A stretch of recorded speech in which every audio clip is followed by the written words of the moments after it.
بسم الله الرحمن الرحيم. أعزائي المشاهدين والمشاهدات، معاكم الدكتور أشرف نبيه، استشاري طب الأطفال وحديثي الولادة. إن شاء الله أكلمكم في موضوع يهم كل الأسر ويهم كل الأطفال بتوعنا. تقريبا حالة من الحالات كلنا تقريبا عدينا عليها، أو في أطفال كتيرة من أطفالنا أصيبت بهذا التعب وبنبقى مش عارفين نتصرف إزاي. موضوع النهاردة اللي هنتكلم عنه هو لو ابنك من سن يوم إلى ما شاء الله تيجي تبص تلاقيه وهو رايح في النوم بيشخر، مناخيره صوتها طالع، فاتح بقه وهو بيتنفس. بعض الأطفال يقلقوا من النوم لو هم كبار شوية لأنه مش قادر ينام وهو نايم على ظهره، فيضطر يقوم يقعد عشان يعرف ياخد نفسه، وتلاقي النوم بتاعه متقطع. مشكلة كبيرة، ناس كتيرة اتعرضت لها، أطفال كتيرة اتعرضت لها. إن شاء الله يكون هو دوت موضوع حلقة النهاردة. طفل اللي بيشخر، طفل اللي هو نفسه مكتوم، الطفل اللي فاتح بقه على طول وبياخد نفسه من بقه، الطفل اللي مش قادر ينام وبيضطر انه يقعد عشان يقدر ياخد نفسه. بفكر حضراتكم قبل ما نبدأ في الفيديو بتاعنا يدعمونا بالاشتراك في القناة، ولو عندكم أي سؤال اسألوه في التعليقات اللي تحت الفيديو، ولو عجبكم الفيديو اعملوا لايك وشير عشان يوصل للناس كلها.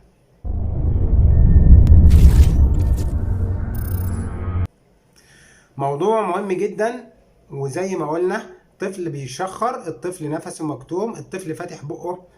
هيختلف التشخيص باختلاف عمر الطفل. يعني لو طفلك لسه مولود، شيء طبيعي ان في الفترة الاولى عمر شهر بيبقى الغشاء المخاطي للانف لازق على بعضه، فتيجي تبص تلاقي الممر الهواء ضيق شوية، فتلاقي الطفل وهو بيتنفس صوت النفس له صوت، والطفل ممكن يبقى فاتح بقه عشان ياخد شوية هواء من بقه. نتصرف ازاي في التصرف دوت؟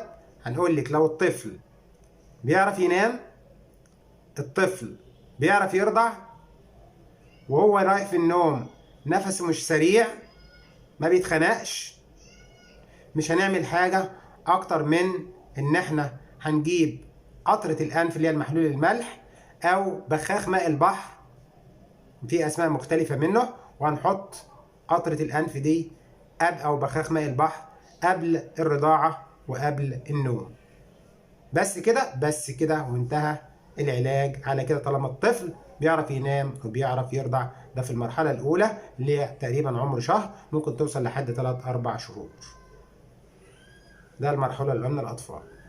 بعد كده عمر 3-4 شهور لحد عمر 2-3 بيبدأ الغشاء الليمفاوي أو الأنسجة الليمفاوية في جسم الطفل تكبر، ومن ضمنها حاجة اسمها اللحمية. اللحمية دي لما بتكبر بتبدأ تسد الممر الهوائي للجهاز التنفسي خلف الأنف. بعض الأطفال نلاقيها فعلا خلاص نفسها مكتوم خالص، شخير، صوت المناخير وصوت التنفس واصل لحد الغرف المجاورة، الطفل فاتح بقه عمال ياخد نفسه من بقه، مش قادر ياخد نفسه من مناخيره. بعض الأطفال تضطر إنها تقعد لأن مش قادر ياخد نفسه، فيضطر إنه يقعد عشان يعرف ياخد نفسه ويبقى النوم بتاعه متقطع. نعمل إيه في الأطفال اللي زي دول؟ القرار بتاعنا هيبقى لو الطفل برضه صوته طالع عالي، يعني صوت الشخير بتاعه أو الصوت النفس بتاعه صوته عالي، بس بيعرف ينام، ما بيقومش من النوم كل شوية، هصبر عليه، لأن الغدد الليمفاوية ديت أو الأنسجة الليمفاوية بعد ما يعدي عمر 2 هتبدأ تصغر شوية من نفسها. أمال إمتى أفكر إن أنا أعمل العملية للطفل دوت؟ لو الطفل دوت بقى صوته عالي، بيتنفس من بقه، بيقوم من النوم كل شوية، النوم بتاعه متقطع، هتلاقي بدأ عينيه يحصل حواليها سواد من قلة النوم. لو رحت لدكتور الأنف والأذن يكشف، هتيجي تبص تلاقي جاله ارتشاح ومية ورا الطبلة، بقى الطفل ده محتاج يركب أنابيب. الطفل ده من كتر كتمة الأنف بدأ يجي له حاجة اسمها سليب ابنيا سندروم، نفسه بدأ يتقطع بعض الأوقات.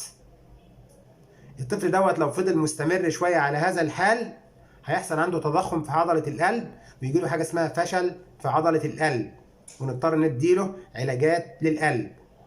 لا، الطفل ده في أي مرحلة من المراحل حصل معاه هذه الأعراض، الطفل ده لازم يعمل عملية اللحمية. يبقى أنا هستنى الدكتور هو اللي هيعرفني؟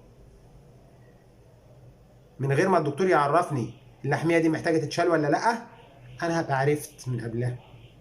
طفل ما بينامش، طفل بدأ نفسه يتقطع أثناء النوم، يتخنق، بيقعد مش عارف ينام، بياخد النوم بتاع الليل على 5-6 مرات متقطع، بدأ السمع بتاعه يتأثر.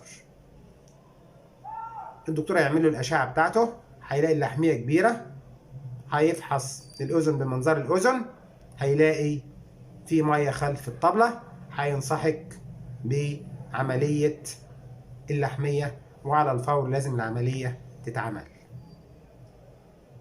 أما لو اللحمية كبيرة، كتم المناخير بيشخر الطفل بس وصوته مسموع، بس نفسه ما بيتقطعش، ما بيقومش من النوم كل شوية، مش محتاج استعجل في العملية، لأن الغدد الليمفاوية من ضمنها اللحمية بطبيعتها كل سنة هتقل شوية.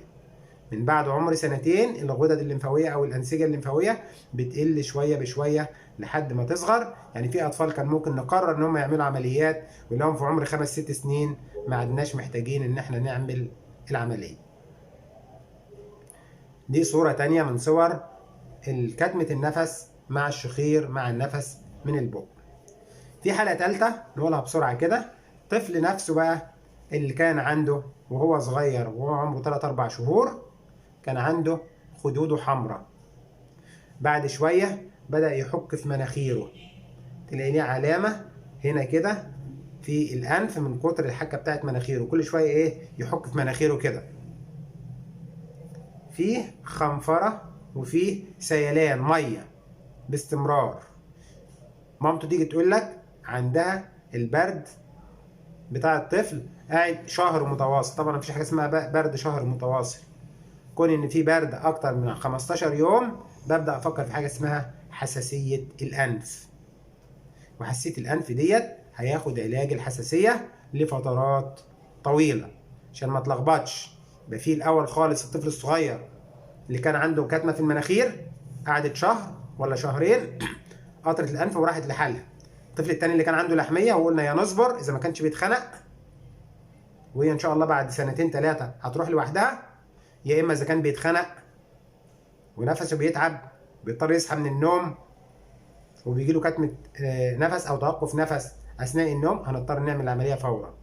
الطفل الثالث اللي هو عنده حساسية الانف، هيلاقي الطفل كان عنده حساسية وهو صغير في الخدود، بدأ بعد كده اكلان في مناخيره ويحك في مناخيره من بره كده، وفي سيلان مية من الانف وعطس على طول باستمرار، ومامته تقول لك الطفل دوت عنده برد بقاله شهر-2 متواصل.